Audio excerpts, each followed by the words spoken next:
Kami mengucap syukur kepada-Mu ya Tuhan, kami dapat beribadah hari ini.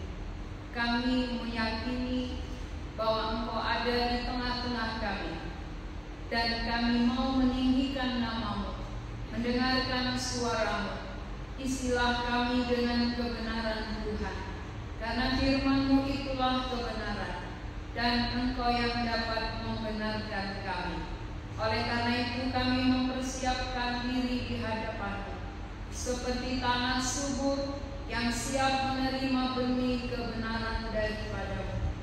Kuasailah pikiran dan hati kami, supaya kami boleh teguh mendengarkannya, dan setiap telinga boleh mendapatkan berkat yang baru, supaya firman-Mu menguasai kehidupan kami.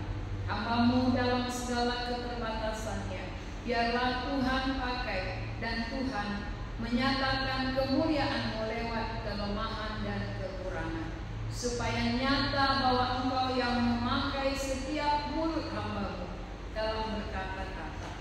Kami meninggikan Engkau Tuhan yang siap berfirman bagi kami. Dalam nama Tuhan Yesus kami berdoa. Amin. Jemaat dipersilakan duduk kembali. Kita membaca dari Injil Markus pasal yang kedua, ayat 13 sampai 17. Markus 2 ayat 13 sampai 17. Kita akan baca dalam bentuk responsoria.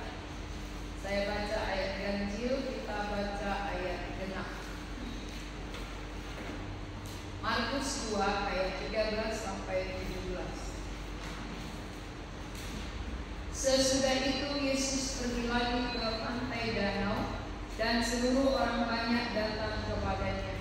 Lalu Ia mengajar mereka.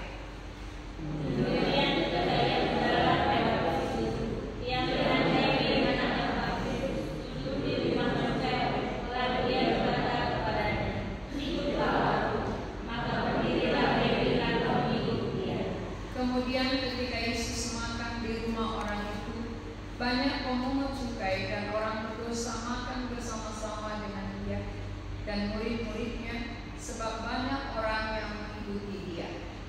Pada waktu hari yang Taurat dan Tuhan mengasihi kita, bahwa Dia makan dengan pemungut cukai dan orang berdosa itu, berkatalah mereka kepada murid-muridnya, mengapa Dia makan bersama-sama dengan pemungut cukai dan orang berdosa? Yesus mendengarnya dan berkata kepada mereka, bukan orang sehat yang memerlukan tabib, tetapi orang sakit. Aku datang bukan untuk memanggil orang benar, melainkan orang berdosa. Tema khotbah kita hari ini, memanggil orang berdosa. Saudara-saudara, siapakah yang orang berdosa di bumi? Siapakah yang benar? Tentu kita bisa mengerti siapa yang benar, siapa yang berdosa. Kalau orang benar, dia tidak akan dipanggil, karena tujuan Tuhan Yesus memanggil orang berdosa, bukan memanggil orang benar. Jadi di antara kita yang hadir ini, siapa yang benar? Coba angkat tangannya. Adakah di antara kita yang benar? Gak ada ya. Satu manusia pun tidak ada yang benar. Itu tertulis di dalam Roma pasal 3 ayat 10. Mari kita baca sebentar. Roma pasal yang ketiga ayat 10.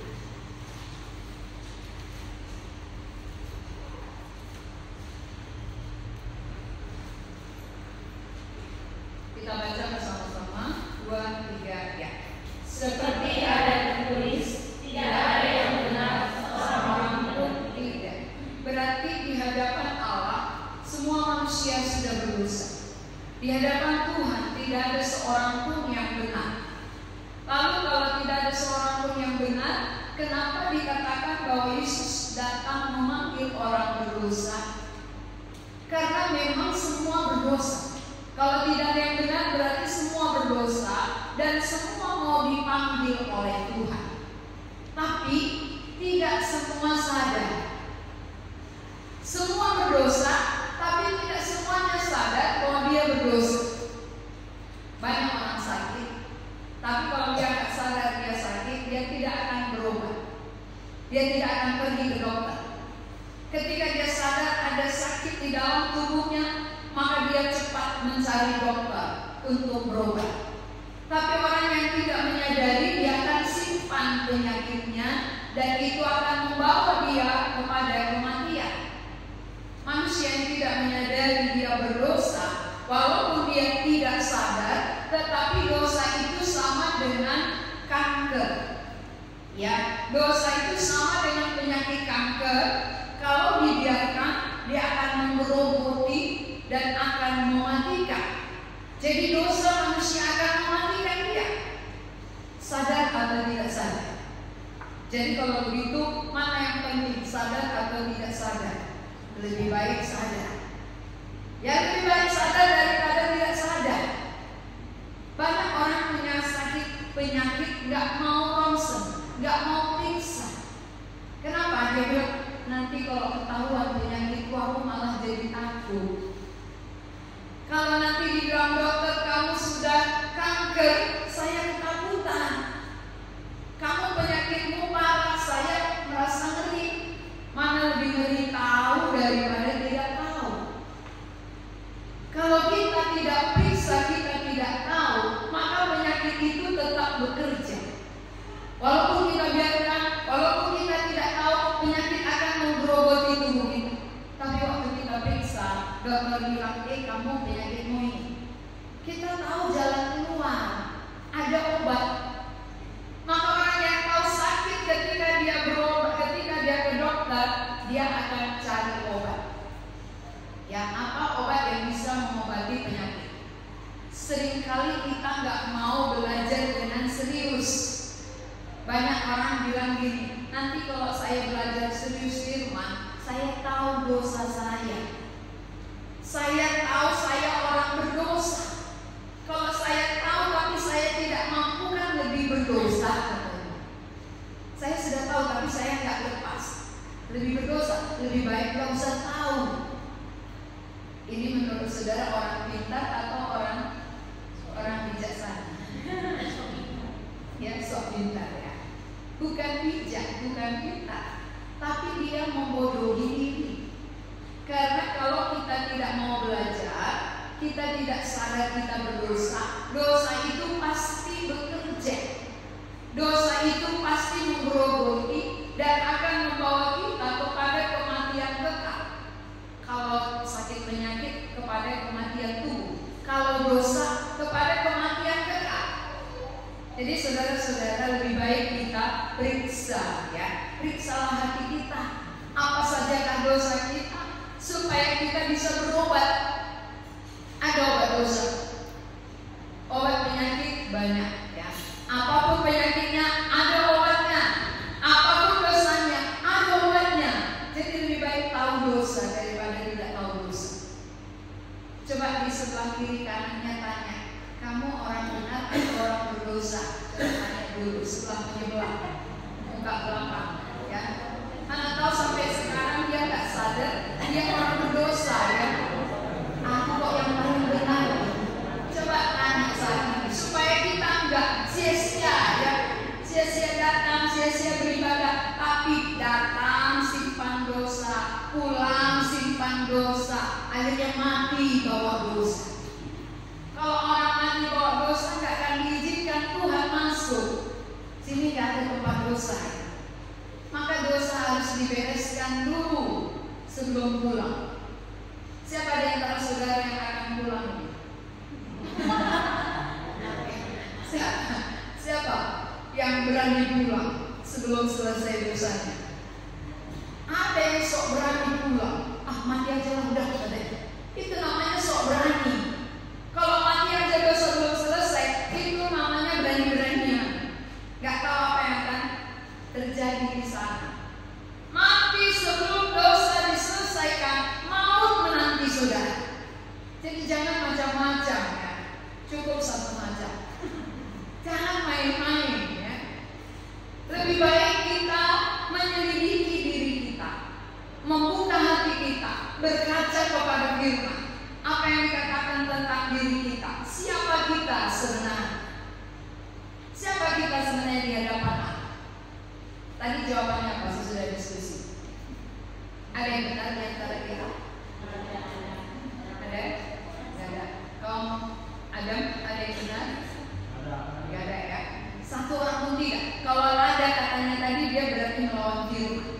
Karena Roma 3:10 katakan tidak ada seorang pun yang benar. Jadi kalau dia manusia pasti nggak benar. Tidak ada seorang pun, orang ini manusia. Jadi tidak ada yang benar di muka bumi ini. Maka perlu pembenaran. Kalau ada yang benar kan kita bisa contoh dia. Gimana caranya kau benar? Tapi nggak ada seorang pun tidak. Kalau seorang pun tidak ada yang benar, sementara surga tempat orang benar. Jadi siapa yang layak masuk surga di antara kita ini? Surga tempat benar, manusia tak seorang pun yang benar. Jadi gimana? Siapa yang kepingin masuk surga? Semua. Apa syaratnya masuk surga? Persyaratannya untuk masuk surga harus benar. Lalu tidak ada yang benar. Ini kan baik. Harus benar baru masuk surga. Tapi seorang pun tidak ada yang benar. Berarti tak seorang pun yang bisa masuk surga. Tak ada seorang pun yang bisa masuk surga. Jadi jangan berani-berani mau masuk surga ya. Jangan berani-berani sebelum dosanya diobati, disembuhkan. Siapa yang bisa menyembuhkan penyakit dosa? Hanya yang benar. Satu-satunya yang benar adalah Allah. Allah yang benar datang ke bumi dengan tujuan memanggil semua yang berpenyakit dosa supaya bisa diobati, supaya bisa dibenarkan. Jadi tujuan Yesus datang jauh-jauh dari surga ke bumi adalah membenarkan kita. Maka dalam konteks yang kita baca hari ini, yang dijumpai oleh Tuhan Yesus bukan pemungut cukai, bukan ahli Taurat, bukan orang yang giat beribadah, tapi yang dijumpainya adalah orang Lewi. Siapa orang Lewi ini? Pemungut cukai. Nah, dulu dalam zaman perjanjian lama, orang yang dianggap paling berdosa itu ada 3 golongan, ya, golongan pezina, pembunuh, dan pemungut cukai. Jadi Lewi ini masuk dalam salah satu golongan ini. Dia golongan pemungut cukai. Berarti ini golongan yang paling berdosa. Kalau golongan paling berdosa biasanya dihindari orang, ya, dijauhi, dihindari, gak mau bergaul dengan dia. Ini golongan pemungut cukai. Salah satu adalah Lewi. Tapi perhatikan, Tuhan Yesus yang benar tidak menghindari dia. Orang Farisi, ahli Taurat, yang merasa diri benar menghindari pemungut cukai. Yesus yang datang dari surga, Yesus satu-satunya yang benar, justru menjumpai Lewi. Kapan dijumpai Lewi? Ayat 14. Mari kita baca bersama-sama. 2, 3. Kemudian ketika ia berjalan lewat situ, ia mendengar nama Yesus duduk di rumah cukai. Lalu ia berkata kepadanya, "Ikutlah aku." Maka berdirilah Lewi lalu mengikuti dia. Lewi sedang duduk di rumah cukai. Berarti dia sedang bekerja sebagai pemungut cukai. Pekerjaannya yang dianggap berdosa, dia sedang kerjakan. Tuhan datang ke sini. Tuhan menjumpai dia waktu dia bekerja sebagai pemungut cukai. Dia sedang duduk, dia sedang mengerjakan pekerjaannya, lalu Tuhan jumpai dia. Dia bukan sedang di gereja, dia bukan sedang beribadah, dia bukan sedang berdoa, tapi bekerja. Kalau bekerja tadi pemungut cukai adalah orang paling berdosa, berarti dia sedang berdosa. Itu ya kalimatnya.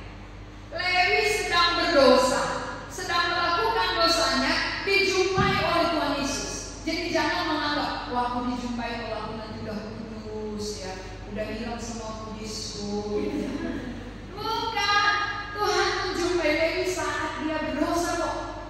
Ketika dia sedang duduk di rumah cukainya, bekerja melakukan pekerjaan yang dianggap dosa oleh orang Farisi dan pemungut cukai, oleh orang Farisi dan ahli Taurat. Berarti kalau demikian saudara, Tuhan saja yang benar, tidak menghindari orang berdosa. Tuhan Yesus yang benar justru menjumpai orang berdosa. Dia memanggil orang berdosa. Dia katakan kepada Lewi apa?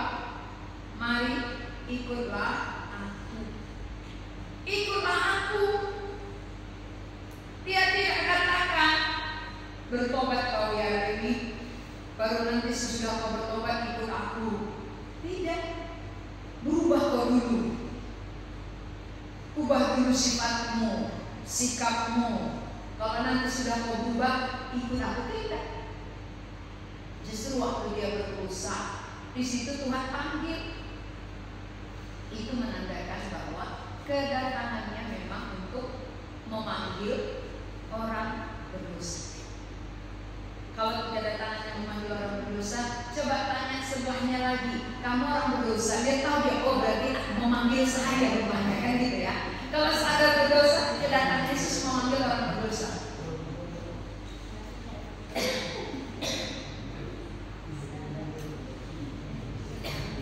Saya minum dulu, silakan diskusi.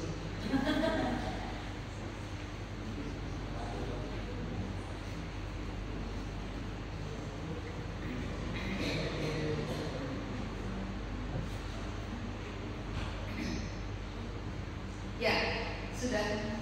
Jadi sadar bahwa Tuhan Yesus datang memanggil saudara. Sadar ya? Semua sadar ini? Atau setengah sadar? Kalau Tuhan Yesus datang memanggil orang berdosa, tapi kita sadar bahwa orang berdosa, berarti kan alamatnya kepada kita, bukan pada orang. Aku orang berdosa, dia datang untuk orang berdosa, berarti kedatangannya untuk saya. Ya, Bapak James sama berdosa. Berarti Tuhan Yesus datang untuk siapa? Jelas ya. Udah jelas alamatnya. Kalau kedatangan Yesus untuk saya, ini udah pas. Berarti kalau datang orang lain untuk kita, biasanya kita apa ya? Kita sambut. Ini kalau Yesus datang untuk saya, nanti dulu Tuhan, saya belum baik, gitu.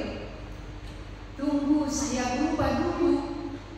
Padahal Tuhan katakan dia memanggil orang berdosa, bukan memanggil orang baik, bukan memanggil orang yang sudah berubah, tetapi memanggil orang berdosa. Kaum wanita sudah sadar orang berdosa? Sudah ya? Berarti yang dipanggilnya adalah orang berdosa. Tanya orang benar atau orang berdosa? Orang benar? Orang berdosa. Berarti Tuhan Yesus memanggil Tania, memanggil mamanya. Karena dia dipanggil adalah yang berdosa. Siapa yang sadar dipanggil? Siapa yang tidak sadar dibiarkan. Jadi kenapa kita enggak berubah sampai sekarang? Kenapa hidup kita tetap seperti dulu? Karena kita enggak menyadari kita berdosa. Dan kita beranggapan bahwa kedatangannya itu untuk orang baik, sehingga kita berjuang untuk baik dulu. Ya, berusaha untuk baik dulu, karena kita merasa Yesus datang memanggil orang baik. Tapi sampai kapanpun kita tidak akan pernah mampu sebelum kita menyambut Yesus. Yang mengubah hidup adalah Yesus, bukan diri kita.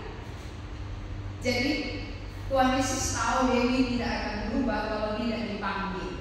Maka waktu dia di rumah cukainya, Tuhan panggil, mari ikutlah aku. Apa respon Dewi?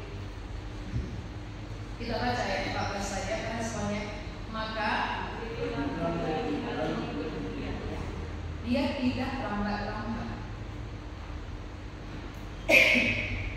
Berdirilah Dewi, lalu mengikuti. Dia tidak bilang, tunggu Tuhan, bergumul dulu ya, pikir dulu, kemana nanti ini semua, tunggu dulu. Enggak. Lalu berdiri. Saat itu juga, kenapa kita lama kali? Karena terlalu banyak berpikir. terlalu banyak pertimbangan. Lewi tidak. Berdiri lalu mengikuti dia.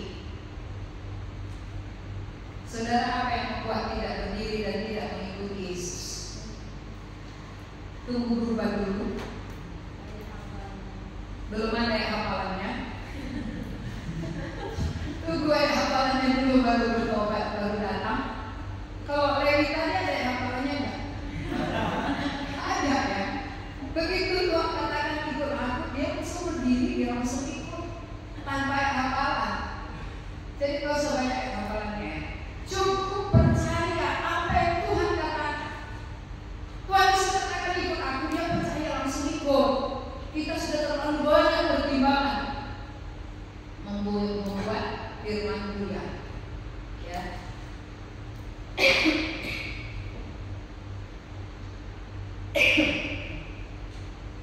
Ya, lalu kita perhatikan ayat 15. Kemudian ketika Yesus makan di rumah orang itu, banyak pemungut. Maaf ya, saya lagi batuk.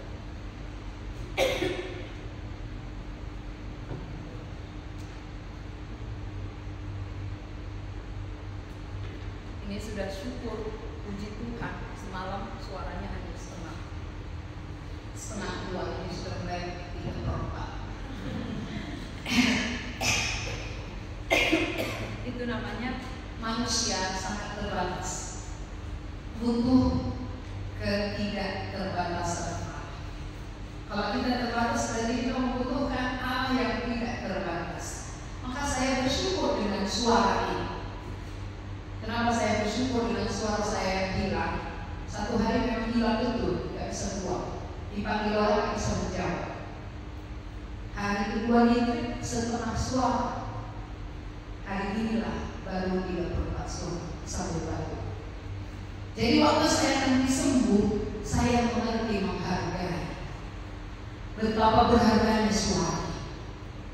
Seringkali kalau kita tak pernah mengalami sakit, kita tak tahu menghargai. Kita anggap semua yang ada pada kita itu milik kita, hak kita sepenuhnya.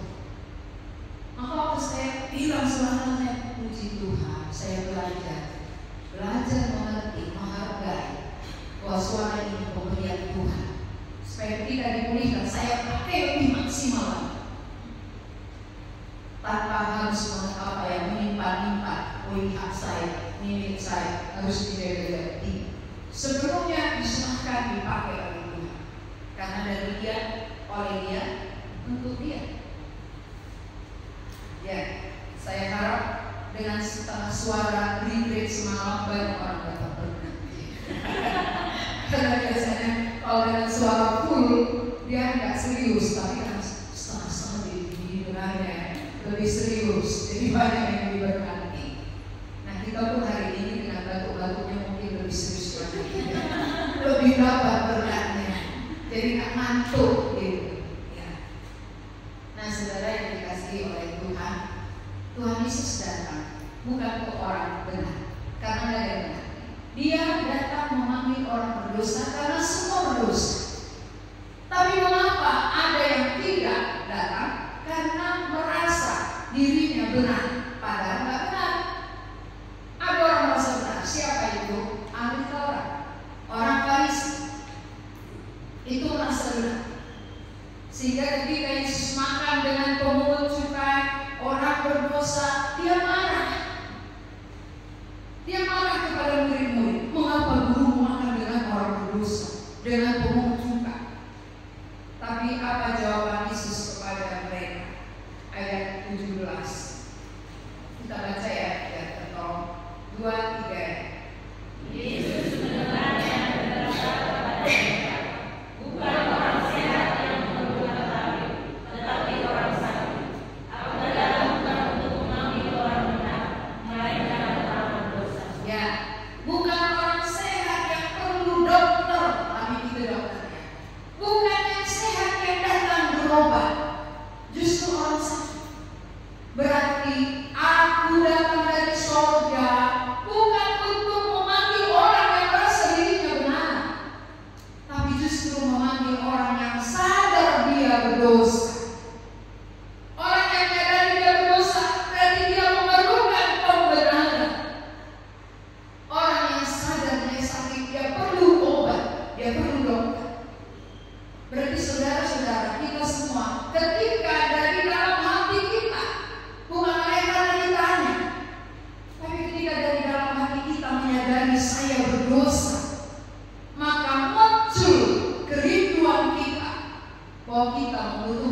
berdosa. Jadi kalau dia memanggil Lewi, dia juga memanggil kita. Dia datang kepada Lewi waktu dia berdosa. Hari ini juga dia datang kepada saudara. Waktu saudara masih berdosa, jangan tunggu baik dulu. Itu tipuan iblis. Tidak ada manusia akan baik tanpa Kristus. Maka dari dulu kita terus berusaha untuk berbuat baik, tapi gagal terus. Keinginan setan agar kita terus di situ berjuang sampai mati, dan akhirnya mautlah menjadi bagian kita. Tidak ada seorang pun yang mampu membenarkan diri. Tidak ada seorang pun yang mampu mengubah kehidupan tanpa kehadiran Kristus. Karena itu saudara, hari ini perhatikan untuk apa Yesus datang. Dia mau memanggil saudara karena kita semua orang berdosa. Saya walaupun dulu rajin, inilah membuat saya dijumpai Tuhan. Ketika kelas 3 SMP saya sudah rajin sekali ngajar sekolah minggu. Bayangkan karena rajinnya. Kelas 3 SMP udah ngajar. Tapi ada di dalam diri ini, di dalam hati ini ada kesadaran saya orang berdosa. Dan itu nyata dari perbuatan saya. Dari pikiran saya sadar saya berdosa. Dari tindakan saya sadar saya berdosa. Terbukti karena SMP saja saya sudah pintar mencuri. SMP sudah pintar mencuri. Orang biasanya mencuri uang gitu ya. Saya mencuri tebu, ada pemorongnya, saya berani. Bayangkan, kan pintar itu. Ada orangnya saya buat supaya dia nggak dengar, saya potong pakai pisau, kan nggak bersuara. Kalau dipatahkan kan kedengaran suaranya. Tapi kalau dipotong gini kan nggak dengar. Ini namanya pintar mencuri. Jadi dalam hati saya kok pintar kali berdosa. Saya kok pintar kali berbuat kejahatan. Padahal saya guru sekolah minggu. Inilah yang saya cari jalan keluarnya. Tuhan, saya sudah rajin, saya sudah bekerja di ladangmu. Saya kira saya bekerja di ladang Tuhan, bukan di ladang setan. Orang dosa yang dilakukan. Tapi saya merasa kalau melayani di gereja udah di ladang Tuhan. Dosa jalan terus. Maka saya bertanya-tanya, Tuhan, saya mau berhenti, tapi saya nggak mampu. Tunjukkanlah siapa yang bisa mengajar saya, mendidik saya, memperkenalkan Tuhan dengan benar, supaya saya bisa berhenti dari dosa ini. Tuhan mendengar cerita saya. Akhirnya Tuhan bertemukan dengan seorang penginjil yang memang benar-benar memberitakan kebenaran. Disitulah saya sadar, saya sangat membutuhkan Tuhan. Dan yang berbicara kepada saya adalah dari Efesus 2 ayat 8. Karena tadi saya mengingat bahwa saya adalah orang yang berjuang dengan pekerjaan saya. Tapi firman Tuhan katakan itu bukan usahamu, bukan pekerjaanmu. Jangan kau rasakan kau sudah mengajar, kamu dibenarkan. Karena kamu sudah rajin, kamu dibenarkan. Tidak, itu pemberian Allah. Baru saya sadar, oh kalau pemberian biasanya dia pakai. Pemberian kalau tidak diambil nggak akan dapat. Ini membuka pikiran saya. Akhirnya saya disadarkan oleh Roh Kudus, kamu membutuhkan pemberian itu. Harus terima. Saat itulah saya buka hati, saya menerima pribadi Kristus sebagai pemberian Allah yang terbesar. Dan sejak itulah saya benar-benar berhenti berbuat dosa. Saya rasa saya dimampukan untuk berhenti berbuat dosa. Ada kekuatan, ada semangat baru, dan bukan hanya berhenti berbuat dosa, tapi sudah mulai memikirkan orang lain. Sudah mulai memikirkan teman-teman saya yang sama dengan saya, yang sama-sama melayani di ladang Tuhan. Ya. Langsung saya pikirkan mereka, oh kami sama-sama melayani di ladang Tuhan. Ya